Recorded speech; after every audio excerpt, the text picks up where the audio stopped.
Rabbi, I have a question for you. Yeah. Are you familiar on the different subject? I've been reading about the Jews from Kaifeng, China. That's a small community, thousands of years old. That the Chinese government is not allowing other religions, and they're having a problem. And I don't know if you're familiar with that.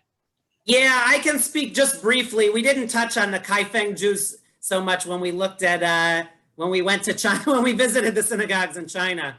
But there is a community based in Kaifeng, which is actually over 1,000 years old. Right. I mentioned it, I think, briefly in the session that we talked about it maybe at the end, but there was a Jewish community there. They were basically Jewish traders along the silk trading route that made their way as far as China and established a community in Kaifeng. In fact, the emperor, I forgot which dynasty it was, about 1,000 years ago, gave the same 4 or 5 surnames to the Jewish community. So many people, even if they've lost connection with their Jewish heritage, know by their last name that they're of Jewish descent. And there was really a thriving Jewish community and an incredible synagogue that existed in Kaifeng that looked like a Chinese temple. We have pictures, models of it. Unfortunately, the Jewish community dwindled over time as religious Confucianism, and there just wasn't a sizable Jewish community. And there's actually a story I think it was in the 1870s, leaders of the Jewish community in Kaifeng, which had dwindled to be very small at the time, sent a letter to the Jewish community in England, basically asking for help, saying our community is dying out. We feel that in not too long, we're older members of the congregation. We're worried that our community is going to cease to exist and the younger generation is going to lose their Judaism. And basically, when it got to the chief rabbi in England, they thought it was a joke. How could there be Jews in China? Ain't like a real Chinese Jewish community, and they disregarded it. And the letter kind of sat around for about 10, 15 years until someone looked at it and said, wait a minute, there's really a plea for help here. And by the time they got to Kaifeng, basically there was very little information left. The last remnants of the community had unfortunately died out, and their children were there, but didn't really have a connection to Jewish roots. Yeah, well, recently, what I was reading is the Jews that are there, or the ones that still practice, right, have to practice in hiding, in secret, just like Spain, Portugal in those days, because the government is just not allowing not only Jews but Muslims or whatever to practice any religions. Right. So maybe Ruth has more about that. I know that people knew they were Jewish but didn't have that connection, and more people are rediscovering their Jewish roots. So Ruth might have more to say about that, but I do know in recent years, a number of the Kaifeng Jews have actually made Aliyah and come to Israel, in part for more religious freedom. But yeah, Ruth. I think Lifsa Schechter did some research and she visited them. Yeah. And I think one of their, I don't know if it was a rabbi, someone was here, and Lifsa kept in touch with them. You might want to check with her. Rabbi Josh, maybe. Yeah, no, I can check. And actually, I know I have relatives that actually visited. I would have loved to go to Kaifeng. I was in China maybe 4 or 5 years ago, and we just didn't have an opportunity to make it there because it was, there's only so much we could do in a week and a half. But yes, I would love to learn more. Yeah, check with Lifsa. I think she did some research on them. And here's actually a model of what the synagogue looked like. It doesn't exist anymore well, just a second. It didn't. Here. So the synagogue looked just like a Chinese temple. This was the synagogue, a model of what it looked like. Unfortunately, it's not there anymore today. It's not a functioning synagogue, but there are still Jews in Kaifeng, and I'm very, it's definitely something to look into. We want to make sure that people have the right to pray and freedoms that we take for granted here. So I don't know enough, Sandy and Rob, about the situation, but I'll definitely look into it. I guess the moral of the story is if you say you're Jewish, believe it. Yes. Yeah. True. So, where was that model from? The picture you just showed. I would need to look. I think there's a model in Beit HaTfutzot, which is That's the what I was wondering, museum of yeah, the 'cause diaspora. This may looks be where this familiar to one is me, yeah. from. It may be from there if you've been to Beit HaTfutzot in Tel Aviv.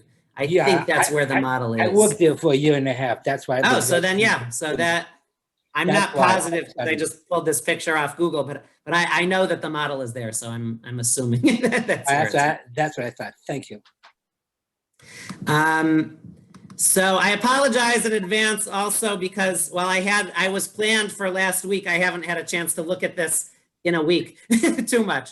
But what I wanted to look at was really, we're celebrating the story of Hanukkah and the victory over the Greeks, the Seleucid Greek Empire. And there's a lot of connection to Greece and Judaism in Greek Empire and in Greek times, and even up to modern day Greece, that still has a very strong historical connection with Judaism today. And wanted to start, if you've been to Israel, to Modi'in. Interestingly, Modi'in, right, is the hometown of the Maccabees. Maybe you've been to the city, maybe you've driven by it. It's kind of midway between Jerusalem and Tel Aviv. You can still visit graves from the Hasmonean era, the Maccabees era, and sites of battles. We don't know for sure. I don't think they know for sure that these archaeological sites were really the battles that are being discussed in the story of Hanukkah, but they're from the same time period or around the 1st century, 2nd century before the Common Era. There's actually an ancient synagogue site that dates from Hasmonean times in Modi'in. Today, Modi'in is actually one of the newest Israeli cities. Maybe Ruth or others can share with us. Modi'in was a planned city in the site of the ancient Modi'in, I believe founded really in 1994 was the first homes were built. And today is a thriving Jewish community. A lot of American Olim and other Olim have gone there as Israel tries to settle the community, but a modern thriving city, basically on the site of the ancient hometown of the Maccabees. And I actually had the pleasure, a teacher of mine when I lived in Israel had made Aliyah from the United States and lived in Modi'in. I had the pleasure of spending Pesach and the Seders, or the Seder there, I should say, in Israel. And was able to go to a congregation there, and now a thriving, really great to see a thriving Jewish community in the ancient hometown of the Maccabees. And there's actually some tension there between the desire to make it a thriving, modern, high-tech community and many people in the community who want to continue to maintain the ties and a strong connection with the ancient Jewish roots of Modi'in.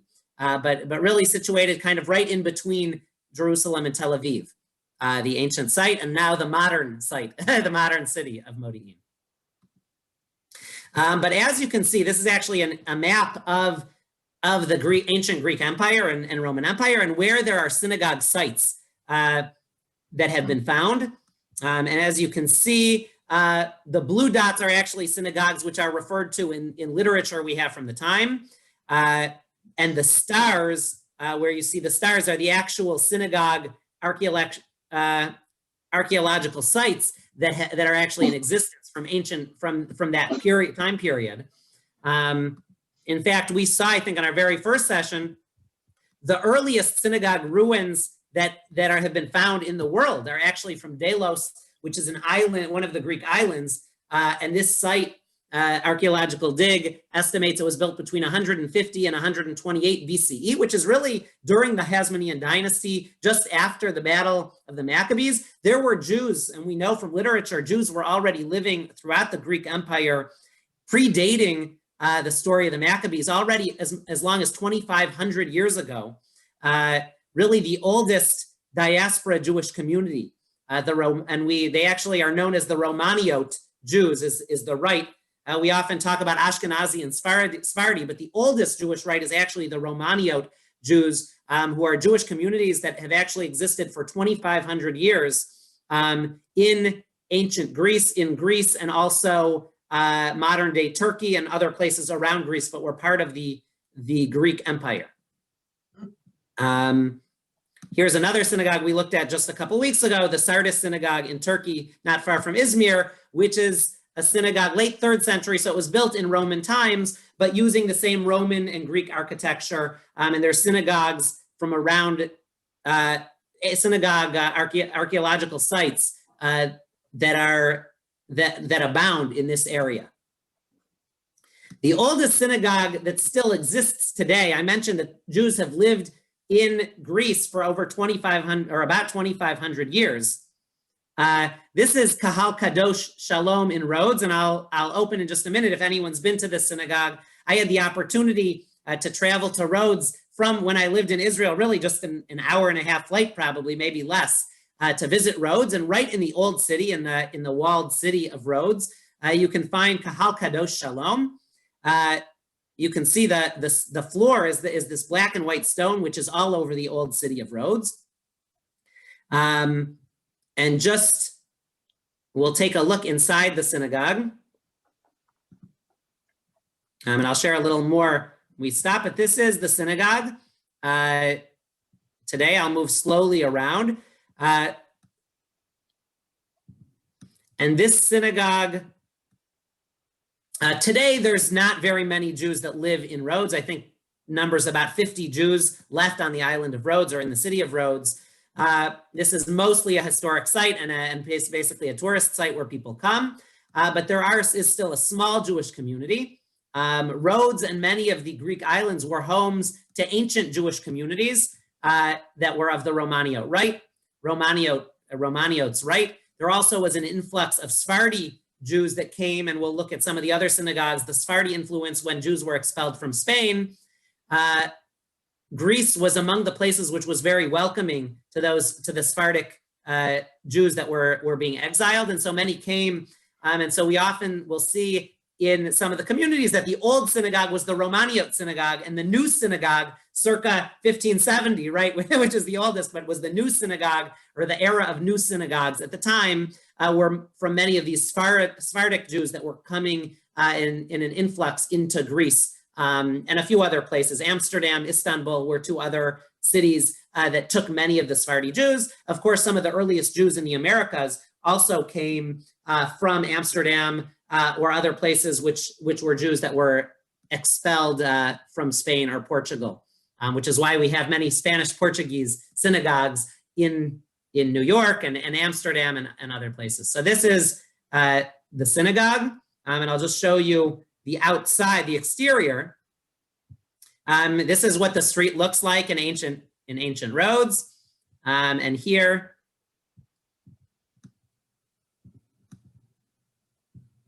That's an impressive mosaic floor.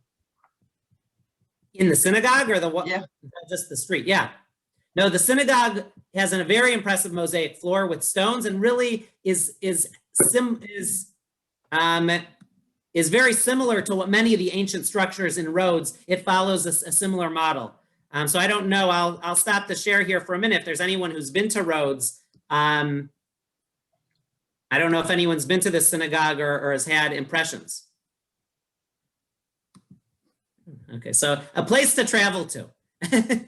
Finally stumped this group. I guess usually there's someone that's been, but I guess not. So I actually, of the synagogues we're going to look at today in Greece, I believe this is the only one that I've actually been to in person. And this is the oldest synagogue that's still standing on Greek land today, and still functioning synagogue. But the Jewish presence in Rhodes actually dates back about 2,300 years, 2,300 years, which of the Jewish communities we've looked at is actually among, if not the most ancient, outside of ancient Jewish communities in Israel, and we talked about ancient communities in Egypt. But really, this is as far back as Jewish communities in the diaspora and synagogues that we know of. So this synagogue, really it prospered, and under the Ottoman Empire, synagogues generally prospered and did well. The Ottoman Empire generally left the Jewish community alone largely, not fully, but this synagogue was one of only, there were actually still in 1943, there still were over 1,500 Jews in Rhodes. Unfortunately, over 1,700. Most, unfortunately, were sent to concentration camps. And unfortunately, the story of many of the Greek Jewish communities is that is that a very, very high percentage, unfortunately, were killed in the Holocaust.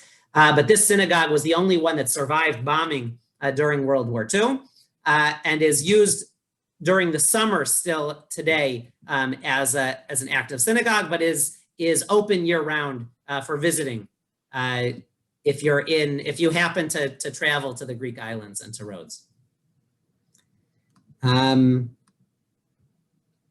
So Do you know, I didn't really notice on the map, are other of the Greek islands like Crete and places like that, are there also synagogues?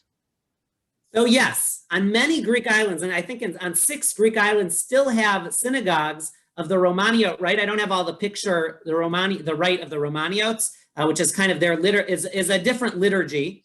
It looks, if we went, being from an Ashkenazi background, there's many things that you would recognize, but there's many things that might look a little different to us. Well, the setup looks Sephardic.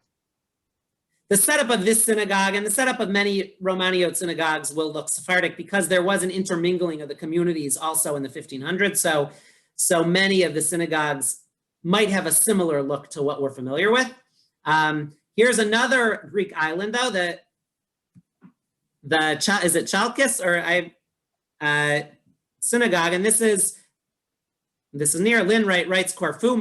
There's actually old synagogues though, and the Romaniot communities lived on the Greek islands for over 2,000 years. So to answer your question, Fran, yeah, many do. This is actually, while the synagogue itself is not the oldest, this was a remodeled synagogue originally built in 1854, a Romaniot synagogue. And here we can see the interior, which was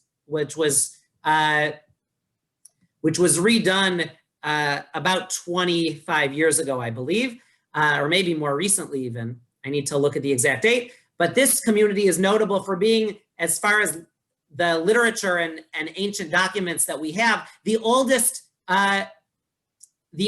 community, not only in Greece, but the oldest Jewish community anywhere in the diaspora that we have record of. Dating back over 2,500 years. When I said 2,500, it was actually, this is the community that the records exist from to document that the Romaniot communities have been around over 2,500 years. This island is not too far from Cyprus, but it's part of it's one of the southernmost Greek islands. And Romaniot Jews have been living in this community and throughout the Greek islands for well over 2,000 years, as this community can attest to. And what's unique about this community is that the Jews that still live there today, although it's not such a large community, claim direct lineage from the Jewish community that existed here 2,500 years ago.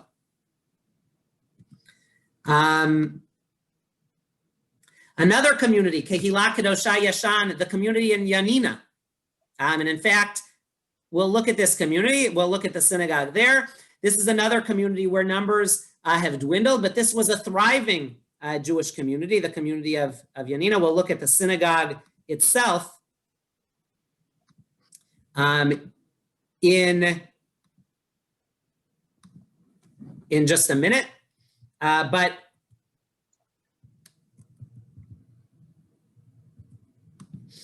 But in Yanina, the community today only has about 50 people and mostly elderly.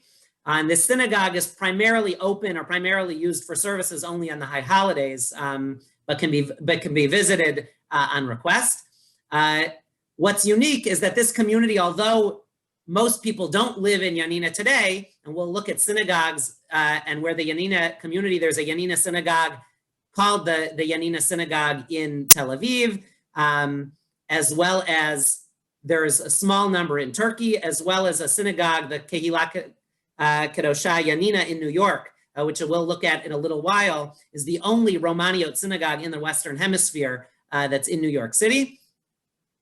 But this synagogue, which is known as the Old Synagogue, constructed in 1829, on the ruins of an even older synagogue, but is typical of the Ottoman era, which is when it was built. And this synagogue is built in the Romaniote style. So you'll see what the Romaniote synagogue style looks like in just a minute when we go into the synagogue. So we'll open that right now. But the community of Yanina, here, I put it on my screen without sharing it, sorry. But we'll take a look at the community in Yanina and go into the synagogue building.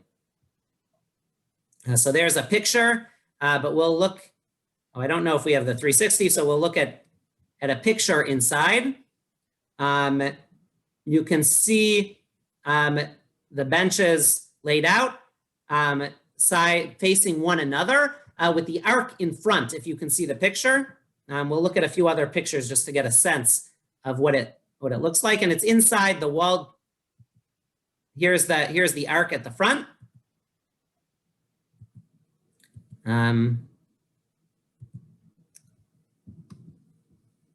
So if you can see the ark, and then people actually face one another on benches, which is a unique setup, Romaniote setup. Here's people, I'm scrolling through.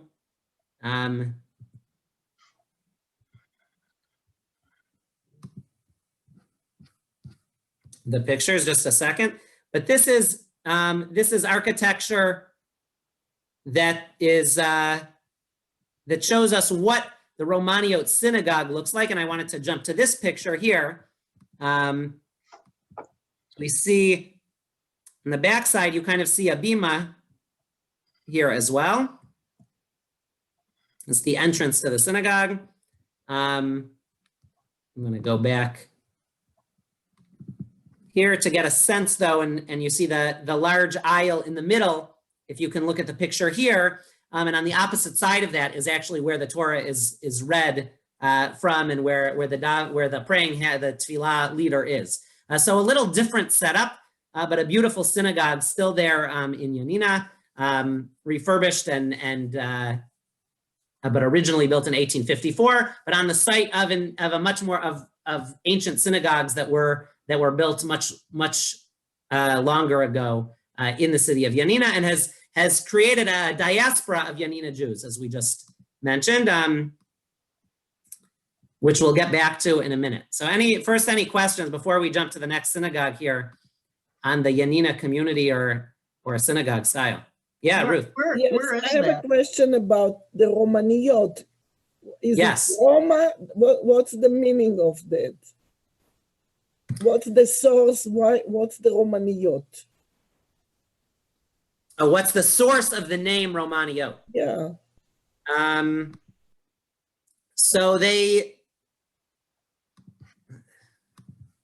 me see if I recall. I mean, I know the name Romaniote is known. It actually comes from what the empire was referred to in Byzantine times.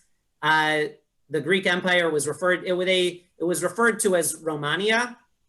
Sorry, not the Greek Empire, but the Byzantine Empire at the time when it got its name, which was in the territory of modern Greece, was known as Romania, because the Christians in the empire were known as Romans, Romaio. So they just used the term Romaniote because it was what the Byzantine Empire called itself in the territory, which is modern day Greece. So that's where the name comes from. But it's Jews that lived in the historical Romania, that area, which was known as Romania. And thanks, Lynn. If you want to share, I can. You're pulling up just a little research, which is good, from Wikipedia, where the Romaniote Jews live today. I mean, as you can see, most don't live in Greece today. Most have left Greece. There's still over 1,500 in Greece. Most live in Israel, based mostly in Tel Aviv, some in Jerusalem, and a couple moshavs, which are actually exclusively Greek Jewish moshavs today, 45,000, but another 6,500 in the United States. The only synagogue itself is in New York City, and a small number in Turkey. But yeah, if anyone is interested, you can look at that page or search Romania Jews. But that's this is right, as it says, one of the oldest Jewish communities in existence, and the oldest Jewish community in Europe are the Romania Jews of Greece, or originally of Greece. One of the thriving centers of Judaism, both the Romaniote community and later the Sephardic community, was in Thessaloniki, or was known as Salonika. I want to show one synagogue, the Monastery Synagogue, which Salonika was actually a haven for Jews fleeing the expulsion from Spain in northern Greece today.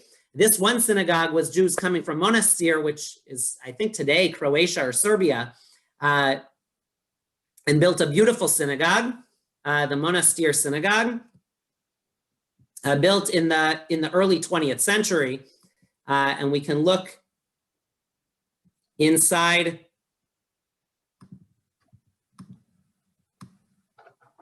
the Monastery Synagogue, still used today, although like all of Greece, the Thessaloniki Jewish community is much smaller, although actually Rabbi Rudin Luria was in Thessaloniki just a couple of years ago, for a wedding. Someone from B'nai Yeshurun married into a family that was, I don't know if anyone still lives, maybe there's family members that still live in Thessaloniki, but is descended and is a child of Salonika Jews. And he actually had the pleasure of going there to visit and to officiate the wedding in, I don't know if it was in this synagogue specifically, but in the Jewish community in Thessaloniki. Rabbi, Yeah. I was also at the wedding. It was. Oh, you were not at the in wedding, so please share. It was not in the synagogue, but we did Right. do a Jewish tour of the city. Okay. And of the synagogue, and it was very. Oh, so wonderful. So interesting. Murray, if you would remember anything, if you want to share with us anything from your experience.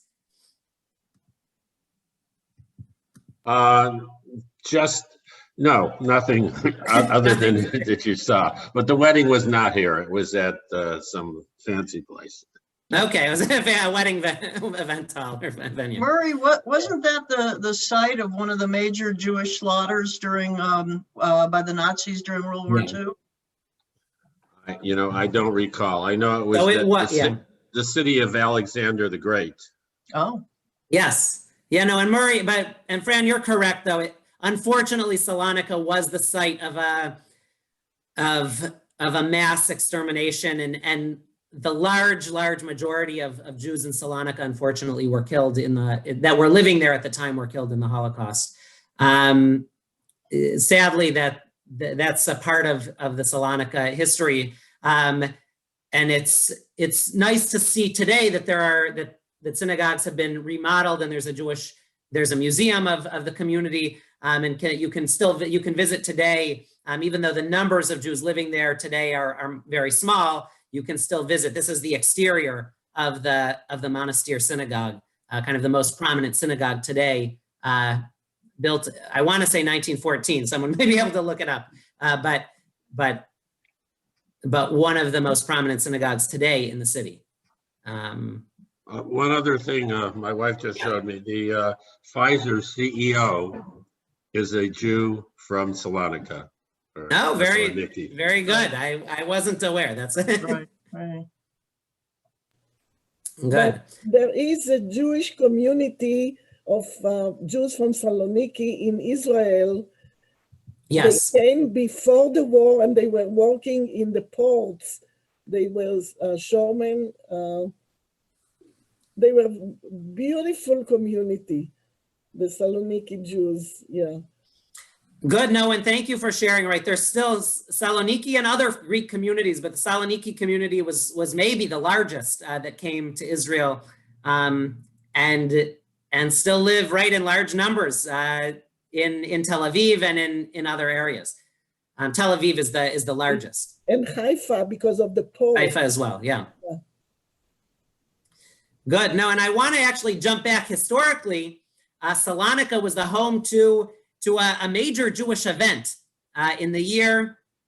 Now I need to go back to the year around 1520. I want to say 1527, maybe. But many of the Jews coming from exiled from Spain came to Salonika, which was a very welcoming city, including some of the most prominent rabbis of that era, most notably Rabbi Yosef Karo, the writer of the Shulchan Aruch, as well as others, Shlomo Alkabetz, who might be most well known for writing Lecha Dodi, which we still sing each Friday night at Kabbalat Shabbat.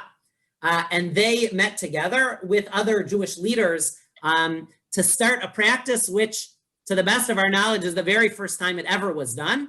On the eve of Shavuot, they gathered together to study Torah, to try to follow this mystical practice. Many very mystically minded Jews came and gathered in Salonika.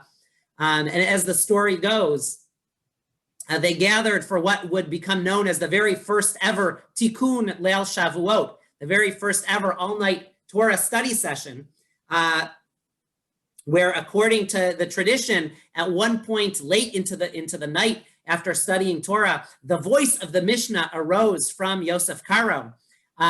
Basically, it was like a voice of God or a messenger from God who came to them and said, it's your mission to bring Judaism back to the land of Israel and to make Aliyah, and I'm encouraging you. And after this stop in Salonika for a number of years, some of these very mystically minded Jews made their way to Israel and settled in the city of Tzfat, where they created really a burgeoning community of Jews who came from Greece, maybe not originally from Greece, but traveled from Greece to Israel, founding really the mystical center that we know today in Tzfat, really a beautiful and a must-see destination when you go to Israel, in my eyes, to see the center of Kabbalah and the center of mystical Jewish thought. The oldest synagogue still in existence and regularly used today is the Irish Synagogue, built in the 16th century and used by many of these leaders in Kabbalah and Jewish leaders. The Irish Synagogue, very possibly the oldest synagogue still in regular use in the land in Israel today, from 1570 until today. That could be disputed because there's archaeological sites, and of course there are